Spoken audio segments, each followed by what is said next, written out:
September 18th, Nehemiah chapter 3.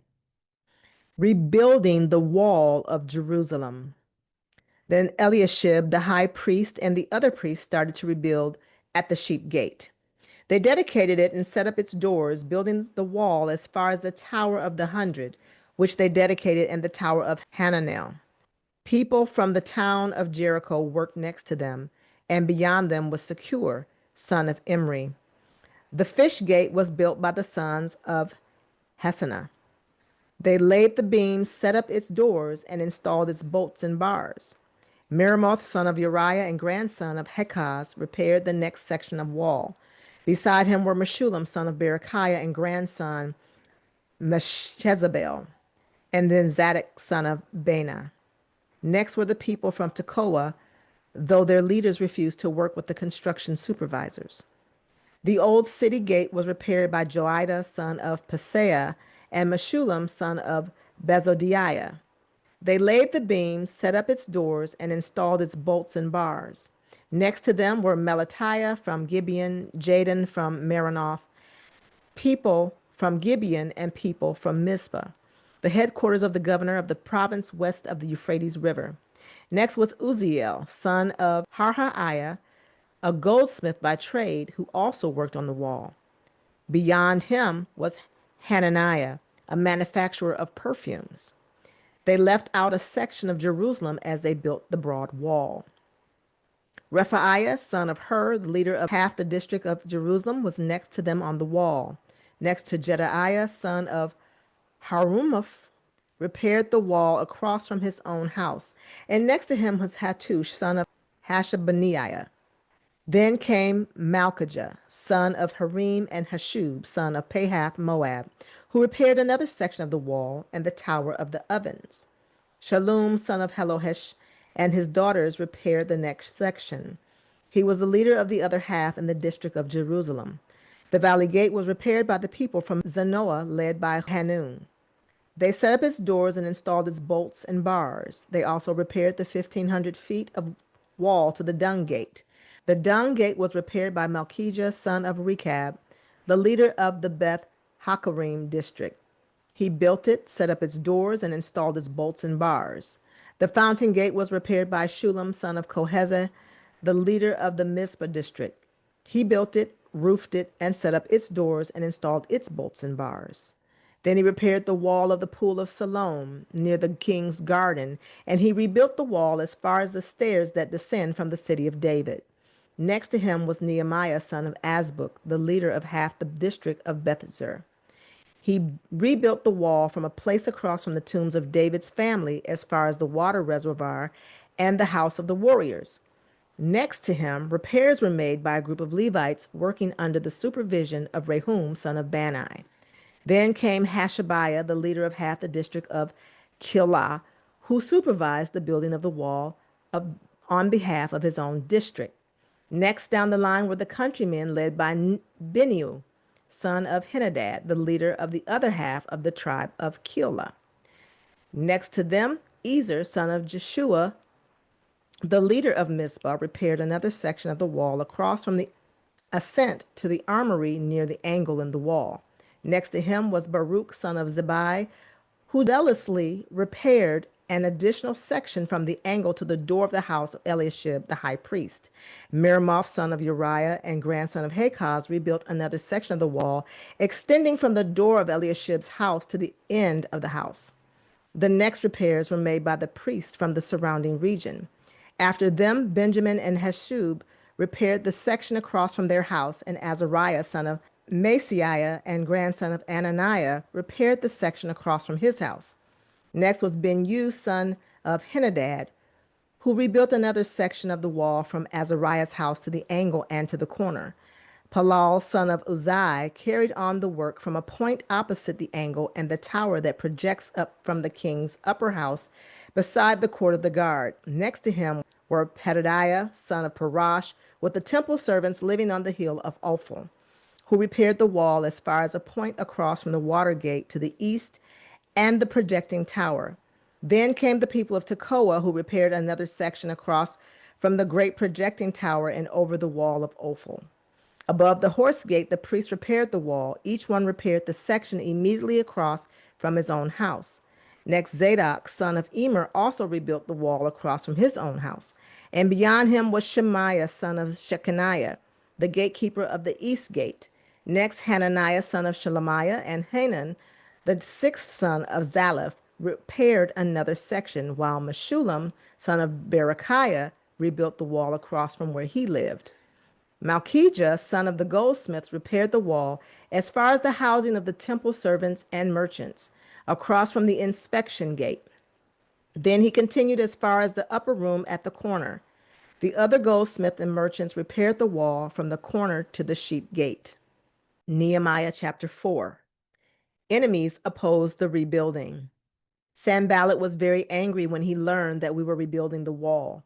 He flew into a rage and mocked the Jews, saying in front of his friends and the Samaritan army officers, "What does this bunch of poor, feeble Jews think they're doing? Do they think they can build the wall in a single day by just offering a few sacrifices? Do they actually think they can make something of stones from a rubbish heap, and charred ones at that?" Tobiah the Ammonite, who was standing beside him, remarked, "That stone wall would collapse if even a fox walked along the top of it." Then I prayed, "Hear us, O God, for we are being mocked. May their scoffing fall back on their own heads, and may they themselves become captives in a foreign land. Do not ignore their guilt. Do not blot out their sins, for they have provoked you to anger here in front of the builders." At last, the wall was completed to half its height around the entire city, for the people had worked with enthusiasm.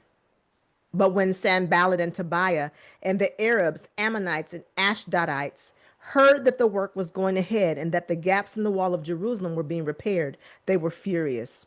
They all made plans to come and fight against Jerusalem and throw us into confusion. But we prayed to our God and guarded the city day and night to protect ourselves. Then the people of Judah began to complain. "The workers are getting tired, and there is so much rubble to be moved. We will never be able to build the wall by ourselves." Meanwhile, our enemies were saying, "Before they know what's happening, we will swoop down on them and kill them and end their work."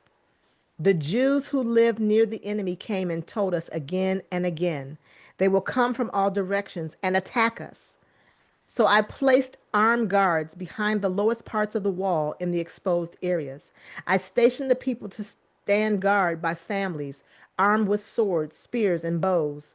Then, as I looked over the situation, I called together the nobles and the rest of the people and said to them, "Don't be afraid of the enemy.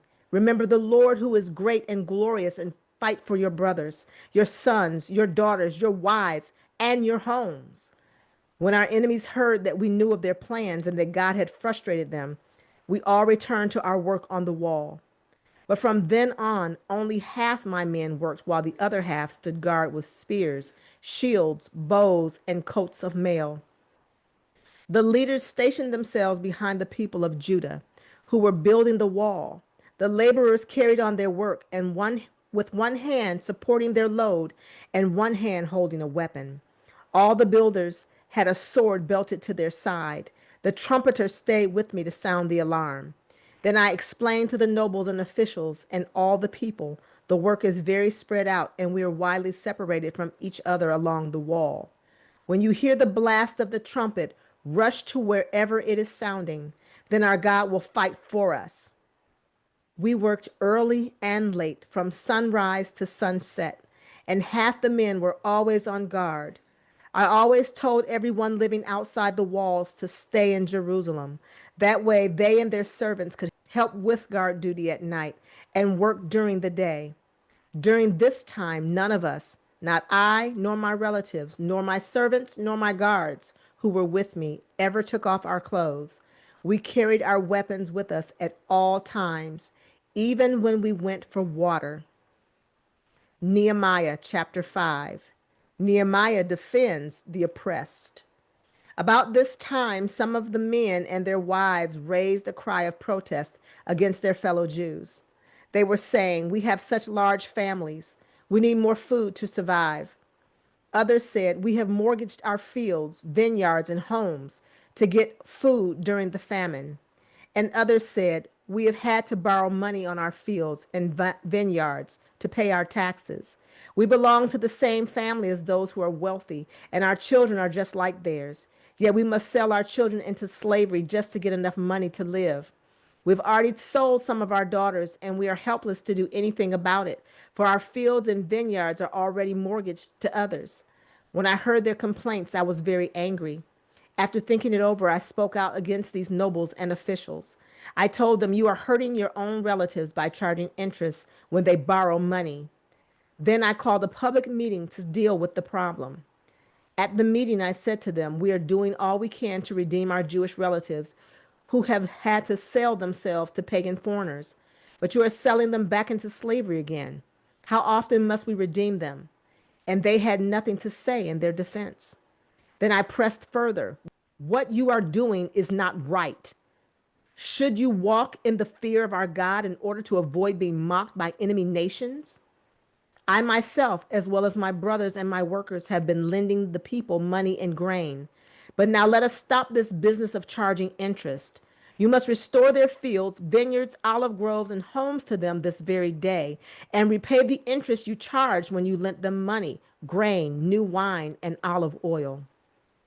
They replied, "We will give back everything and demand nothing more from the people. We will do as you say." Then I called the priests and made the nobles and officials swear to do what they had promised.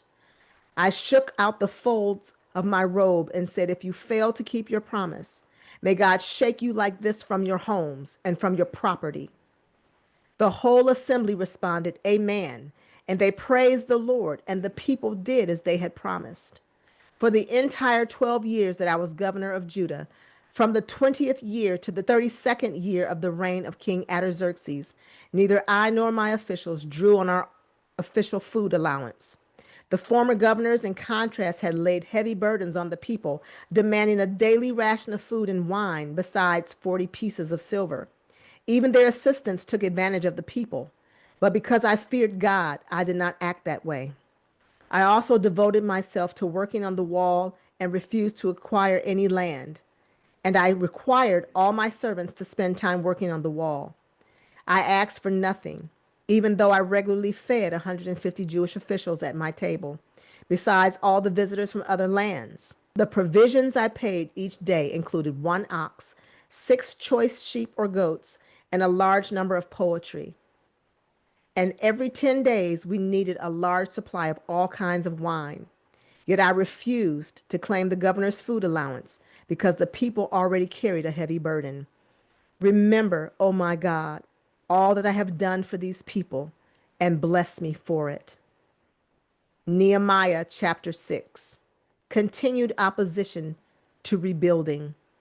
Sanballat, Tobiah, Geshem the Arab, and the rest of our enemies found out that I had finished rebuilding the wall and that no gaps remained, though we had not yet set up the doors and the gates. So Sanballat and Geshem sent a message asking me to meet them at one of the villages in the plain of Ono. But I realized they were plotting to harm me, so I replied by sending this message to them: "I'm engaged in a great work, so I can't come. Why should I stop working to come and meet with you?" 4 times they sent the same message, and each time I gave the same reply. The 5th time, Sanballat's servant came with an open letter in his hand, and this is what it said: "There is a rumor among the surrounding nations, and Geshem tells me it is true, that you and the Jews are planning to rebel, and that is why you are building the wall. According to his reports, you plan to be their king. He also reports that you appointed prophets in Jerusalem to proclaim about you, 'Look, there is a king in Judah.' You can be very sure that this report will get back to the king. So I suggest that you come and talk it over with me." I replied, "There is no truth in any part of your story. You are making up the whole thing. They were just trying to intimidate us, imagining that they could discourage us and stop the work." So I continued the work with even greater determination. Later, I went to visit Shemaiah, son of Deliah, and grandson of Mephedabel, who was confined to his home. He said, "Let us meet together inside the temple of God and bolt the doors shut. Your enemies are coming to kill you tonight." But I replied, "Should someone in my position run from danger, Should someone in my position enter the temple to save his life? No, I won't do it. I realized that God had not spoken to him, but that he had uttered this prophecy against me because Tobiah and Sanballat had hired him. They were hoping to intimidate me and make me sin. Then they would be able to accuse and discredit me. Remember, oh my God, all the evil things that Tobiah and Sanballat have done. And remember Noadiah, the prophet, and all the prophets like her who have tried to intimidate me. The builders complete the wall. So on October 2nd, the wall was finished, just 52 days after we had begun. When our enemies and the surrounding nations heard about it, they were frightened and humiliated. They realized this work had been done with the help of our God. During those 52 days, many letters went back and forth between Tobiah and the nobles of Judah. For many in Judah had sworn allegiance to him because his father-in-law was Shechaniah, son of Ara, and his son Jehohanan was married to the daughter of Meshullam, son of Berechiah. They kept telling me about Tobiah's good deeds, and then they told him everything I said. And Tobiah kept sending threatening letters to intimidate me. Nehemiah chapter 7, verses 1 through 3. After the wall was finished and I had set up the doors and the gates, the gatekeepers, singers, and Levites were appointed. I gave the responsibility of governing Jerusalem to my brother Hanani, along with Hananiah, the commander of the fortress, for he was a faithful man who feared God more than most. I said to them, do not leave the gates open during the hottest part of the day, and even while the gatekeepers are on duty, have them shut and bar the doors. Appoint the residents of Jerusalem to act as guards, everyone on a regular watch. Some will serve at sentry posts, and some in front of their own homes. May the Lord add a blessing to the reading and to the hearing of his holy word. Three things will last forever: faith, hope, and love. And the greatest of these is love. 1 Corinthians 13:13. Three things will last forever: faith, hope, and love. And the greatest of these is love. 1 Corinthians 13:13.